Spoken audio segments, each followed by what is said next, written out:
Եվ ապօրինի պահվող անձանց հարցը ընդհանրապես հումանիտար հարցերը այս մեծ օրակարգի կարևոր մաս են, ցավոտ մաս են, երևի են եզակի հարցերից, որտեղ ընդհանրապես ուրեմն կառուցողական խոսակցություն չի ստացվում ունենալ,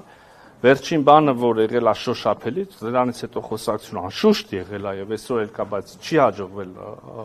չեմ պսակվել հաջողությամբ, վերջին բանը, եթե ես չեմ սխալվում, կոպի շրջանակներում ուրեմն մեծ փոխանակություններ, դրանից հետո չի ստացվում եւ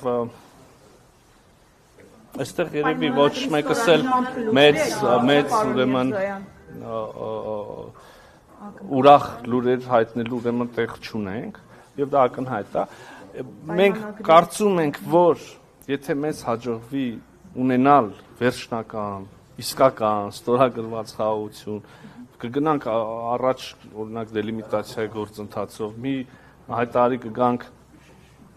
ենթակառուցվածքների ապաշրջափակման ուրեմն գործընթացով եւ ընդհանրապես կլինի այդ իրական կարգավորում առաջ կգնան մեր հարաբերությունները մենք վստահ ենք որ գոնե եթե մինչև այդ հարցերը հումանիտար հարցերը չստացվի լուծել գոնե այդ պահին ավելի բարենպաստ միջավայր կլինի այդ հարցերի լուծման համար Ազատման հանձնաժողովի աշխատանքներում քննարկումները շարունակվում են հնարավոր է արդեն կա ուղղությունը որ հարավում սկսի սահմանազատման աշխատանքը